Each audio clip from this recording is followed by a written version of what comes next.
नमस्कार मंडळी, श्री स्वामी समर्थ. कृपा सिंधू रहस्यगाथा या आपल्या हक्काच्या चॅनलमध्ये मी रेणुका तुमच्या सर्वांचं मनापासून स्वागत करते. मंडळी, मनुष्याच्या आयुष्यात असा एकही व्यक्ती सापडणार नाही ज्याने कधीच अडचणी पाहिल्या नाहीत. कधी आर्थिक संकटे, कधी नोकरी व्यवसायातील समस्या, कधी घरातील वादविवाद, तर कधी आरोग्याच्या चिंता. अनेक वेळा आपण प्रामाणिक प्रयत्न करत असतो, मेहनत घेत असतो, परंतु अपेक्षित यश आपल्याला मिळत नाही. अशा वेळी मन खचते, आत्मविश्वास डळमळतो आणि पुढचा मार्ग दिसेनासा होतो. भारतीय संस्कृतीत अशा कठीण प्रसंगामध्ये श्रद्धा, भक्ती आणि सकारात्मकतेचा आधार घेण्याची परंपरा आहे. त्या परंपरेत अत्यंत महत्त्वाचे स्थान असलेल्या पूजांपैकी एक म्हणजे श्री सत्यनारायण व्रत आणि पूजा. भगवान विष्णूच्या सत्य स्वरूपाचे स्मरण करून कुटुंबाच्या कल्याणासाठी, मनोकामना पूर्ण होण्यासाठी आणि जीवनातील अडथळे दूर व्हावेत या भावनेने ही पूजा केली जाते. विशेषतः श्रावण महिना हा भक्ती, साधना आणि पुण्यसंचयाचा महिना मानला जातो. या काळात केलेली पूजा, जप, व्रत आणि दान यांना विशेष महत्त्व प्राप्त होते. म्हणूनच श्रावण महिन्यात किमान एकदा तरी आपल्या घरात श्री सत्यनारायण पूजा व्हावी असे अनेक ज्येष्ठ आणि धर्मग्रंथ सांगतात. यंदा रक्षाबंधन आणि नारळी पौर्णिमा या शुभ दिवशी देखील ही पूजा करता येऊ शकते.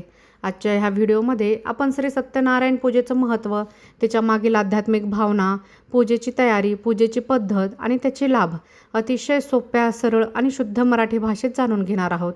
त्यामुळे व्हिडिओ शेवटपर्यंत नक्की पहा. मंडळी, मनुष्याच्या जीवनात अनेक प्रकारच्या समस्या येत असतात. काहीजण आर्थिक अडचणींनी त्रस्त असतात, काहींना नोकरी किंवा व्यवसायामध्ये यश मिळत नाही, काहींच्या घरात सतत वादविवाद होत असतात, तर काहीजण आरोग्याच्या समस्या किंवा मानसिक तणावामुळे चिंतेत असतात. अशा वेळी श्रद्धेचा आधार हा मनाला बळ देतो. श्री सत्यनारायण भगवान यांची पूजा ही अशाच श्रद्धेने केली जाणारी एक महत्त्वाची पूजा आहे. श्री सत्यनारायण पूजेचं वैशिष्ट्य असं आहे की ही पूजा कोणत्याही मोठ्या खर्चाशिवाय घरच्या घरी आणि अगदी साध्या पद्धतीने करता येते. या पूजेसाठी सर्वात महत्त्वाची गोष्ट म्हणजे मनातील श्रद्धा आणि भक्तिभाव. पूजा करताना मन हे एकाग्र असणे आणि परमेश्वरावर संपूर्ण विश्वास ठेवणे हे आवश्यक असते. अनेक लोक आपल्या जीवनातील विशिष्ट अडचणी दूर व्हाव्यात म्हणून सत्यनारायण व्रताचा संकल्प करतात. काहीजण आर्थिक अडचणी दूर व्हाव्यात म्हणून ही पूजा करतात, तर काहीजण घरातील मतभेद मिटावेत, मुलांच्या शिक्षणात प्रगती व्हावी, व्यवसायात यश मिळावे किंवा मनःशांती लाभावी या हेतूने व्रत करतात. प्रत्येकाची इच्छा ही वेगळी असली तरी या सर्वांच्या मागे एकच भावना असते आणि ती म्हणजे परमेश्वराची कृपा प्राप्त व्हावी. मंडळी, श्रावण महिन्यात तुम्ही 1 दिवस, 5 दिवस, 7 दिवस, 11 दिवस आणि 21 दिवस किंवा आपल्या क्षमतेनुसार अधिक दिवसही हे व्रत करू शकता. जेव्हा तुम्ही पहिल्या दिवशी संकल्प करता तेव्हाच त्या संकल्पामध्ये तुम्ही किती दिवस पूजा करणार आहात हे स्पष्टपणे मनोमन भगवान सत्यनारायणांना सांगायचे असते. पूजेसाठी घरातील स्वच्छ आणि शांत जागा निवडावी. त्या ठिकाणी स्वच्छ वस्त्र अंथरून सुंदर रांगोळी काढावी. प्रत्येक संस्कृतीत रांगोळीला अत्यंत महत्त्व आहे. ती केवळ सजावटीची वस्तू नसून शुभत्व, मंगलता आणि सकारात्मक ऊर्जा यांचे प्रतीक आहे. मंडळी, चौरंग किंवा पाटावर स्वच्छ पांढरे वस्त्र अंथरावे. त्यावर गहू किंवा तांदूळ ठेवून त्यावर कलशाची स्थापना करावी. कलशामध्ये स्वच्छ पाणी भरून त्यात सुपारी, अक्षदा, फुले आणि शक्य असल्यास एक नाणे ठेवावे. कलशाच्या मुखावर विड्याची पाने ठेवून त्यावर ताम्हण ठेवावे. त्या ताम्हणात तांदूळ भरून बाळकृष्णाची मूर्ती किंवा बालगोपालाचे चित्र स्थापित करावे. त्यासोबत भगवान सत्यनारायणाचे चित्र किंवा फोटो ठेवावा. पूजा करताना देवतांची उपस्थिती भावनेतून अनुभवायची असते. त्यामुळे कोणती वस्तू उपलब्ध नाही म्हणून पूजा टाळू नये. उपलब्ध साधनांमध्ये आणि मनापासून केलेली पूजा ही सर्वाधिक फलदायी मानली जाते. मंडळी, पूजेच्या सुरुवातीला प्रथम गणपती बाप्पांचे स्मरण करावे. कोणतेही शुभकार्य हे विघ्नहरीत पार पाडावे म्हणून प्रथम श्री गणेशाची पूजा करण्याची परंपरा आहे. त्यानंतर कुलदेवताचे स्मरण करून त्यांची पूजा करावी. घराचे रक्षण करणाऱ्या कुलदेवताचा आशीर्वाद प्राप्त व्हावा ही भावना यामागे असते. यानंतर कलशातील वरुण देवतेचे पूजन केले जाते. जल हे जीवनाचे मूळ आहे, त्यामुळे जलत्वाचे प्रतीक असलेल्या वरुण देवतेला नमस्कार करून त्यांच्या कृपेची प्रार्थना केली जाते. आणि संकल्प करताना आपली मनोकामना स्पष्टपणे सांगावी, जसं की घरातील कलह दूर व्हावे, आर्थिक स्थिती सुधारावी, आरोग्य चांगले राहावे, एखादे महत्त्वाचे कार्य यशस्वी व्हावे, नोकरी लागावी. यासाठी आपण हे व्रत करत आहोत असे भगवानांना विनम्रपणे सांगावे आणि आपल्याला आपले कार्य सिद्ध व्हावे यासाठी भगवानांना आमंत्रण द्यावे. मंडळी, यावेळी एक गोष्ट लक्षात ठेवणे महत्त्वाचे आहे. केवळ पूजा करून सर्व समस्या दूर होतील अशी अपेक्षा ठेवू नये. श्रद्धा आणि प्रयत्न यांचा संगम झाला तरच यश प्राप्त होते. आपण प्रामाणिक मेहनत करायची आणि त्यासोबत ईश्वराची कृपा मिळावी म्हणून भक्ती करायची. हीच खरी सत्यनारायणाची पूजेची शिकवण आहे. मंडळी, पूजा सुरू झाल्यानंतर त्या ठिकाणी स्वच्छता राखणे हे अतिशय आवश्यक आहे. फुले वाळली असतील तर नवीन फुले ठेवावीत. विड्याची पाने किंवा इतर वस्तू बदलण्याची आवश्यकता वाटल्यास त्या देखील बदलू शकता. परंतु संकल्प पूर्ण होईपर्यंत पूजेची जागा ही शक्यतो कायम ठेवावी. पूजेची संपूर्ण तयारी झाल्यानंतर आता मुख्य पूजनाला सुरुवात करायची असते. सर्वप्रथम दिवा प्रज्वलित करून अगरबत्ती लावावी. दिव्याचा प्रकाश म्हणजे ज्ञान, सकारात्मकता आणि ईश्वर कृपेचे प्रतीक मानला जातो. गणपती, कुलदैवत आणि वरुण देवतेचे पूजन झाल्यानंतर भगवान सत्यनारायण आणि बाळकृष्ण यांची भक्तिभावाने पूजा करावी. हळद, कुंकू, अक्षदा आणि फुले अर्पण करताना मनामध्ये केवळ भक्तीची भावना असावी. मोठमोठे मंत्र पाठ नसले तरी चिंता करण्याचे कारण नाही. देवाला शब्दांपेक्षा भावना ही अधिक महत्त्वाची असते किंवा प्रिय असते. मंडळी, भगवानांना नमस्कार करून आपल्या कुटुंबासाठी, मुलांच्या प्रगतीसाठी, घरातील सुखशांतीसाठी आणि जीवनातील अडचणी दूर होण्यासाठी प्रार्थना करावी. पूजा करताना मनामध्ये नकारात्मक विचार न ठेवता पूर्ण श्रद्धेने ईश्वराचे स्मरण करावे.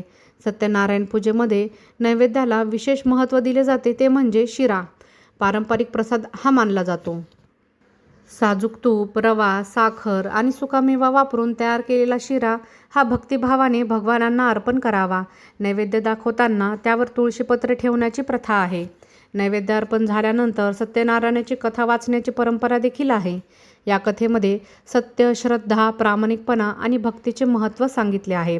जीवनात कितीही संकटे आली तरी सत्याचा मार्ग सोडू नये. ईश्वरावर विश्वास ठेवावा आणि आपल्या कर्तव्याचे पालन करावे, हा या कथाचा मुख्य उद्देश आहे. मंडळी, कथा वाचताना बिलकुल घाई करू नये. प्रत्येक अध्याय समजून उमजून घेण्याचा प्रयत्न करावा. अनेक वेळा आपण फक्त विधी पूर्ण करण्यावर भर देतो आणि फक्त कथा ऐकण्यावर भर देतो. परंतु पूजेचं खरं महत्त्व आहे की त्यामागील विचार समजून घेतला जावा आणि समजून घेतल्यावर हे जाणवते. मंडळी, कथा पूर्ण झाल्यानंतर आरती करावी. आरती म्हणजे भक्तीचा परमोच्च क्षण. दिव्याच्या प्रकाशामध्ये आणि भक्तिभावाने म्हटलेल्या आरतीमध्ये मन एकाग्र होते. आरती करताना कुटुंबातील सर्व सदस्य उपस्थित असतील तर त्याचे पुण्य अधिक मानले जाते. अनेक जण विचारतात की व्रताच्या काळात कोणते नियम पाळावेत. सर्वात महत्त्वाचा नियम म्हणजे सात्विकता. शक्यतो व्रताच्या काळात मांसाहार टाळावा. स्वच्छता, संयम आणि चांगले विचार यांना महत्त्व द्यावे. जर एखाद्या कारणामुळे ठरलेल्या वेळी पूजा करणे शक्य झाले नाही तर अपराधी वाटून घेऊ नये.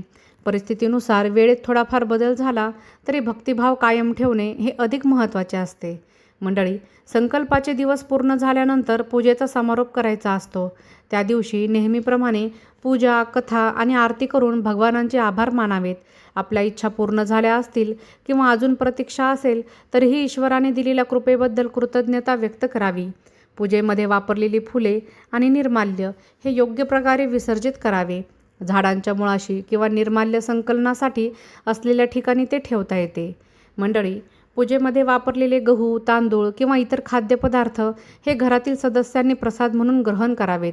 श्रावण महिन्यातील प्रत्येक दिवस हा आध्यात्मिक साधनेसाठी महत्त्वाचा मानला जातो. त्यामुळे या काळात केलेली सत्यनारायण पूजा ही मनाला शांती, कुटुंबाला एकत्र आणणारी ऊर्जा आणि जीवनाकडे सकारात्मक दृष्टी देणारी ठरते. लक्षात ठेवा, पूजेचे खरे फळ हे केवळ भौतिक लाभांमध्ये नसते तर मनातील भीती कमी होणे, आत्मविश्वास वाढणे, कुटुंबांमध्ये प्रेम आणि सौहार्द निर्माण करणे, तसेच जीवनात समाधानी भावना निर्माण होणे हे देखील या पूजेचे मोठे लाभ आहेत.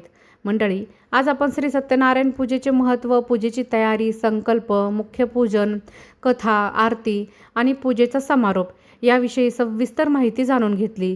श्रद्धा, संयम आणि सकारात्मक विचार यांच्या आधाराने केलेली पूजा ही आपल्या जीवनातील नवीन दिशा देऊ शकते. जर ही माहिती तुम्हाला उपयुक्त वाटली असेल, हा व्हिडिओ तुम्हाला आवडला असेल तर व्हिडिओला लाईक करा, आपल्या मित्रपरिवारासोबत शेअर करा आणि अशाच धार्मिक, आध्यात्मिक आणि उपयुक्त माहितीसाठी आपल्या कृपासिंधू रहस्यगाथा या चॅनलला सबस्क्राईब करायला विसरू नका. आपल्या सर्वांच्या मनोकामना भगवान श्री सत्यनारायण पूर्ण करो आणि आपल्या घरात सुख, शांती व समृद्धी नांदो. धन्यवाद. श्री सत्यनारायण भगवान की जय.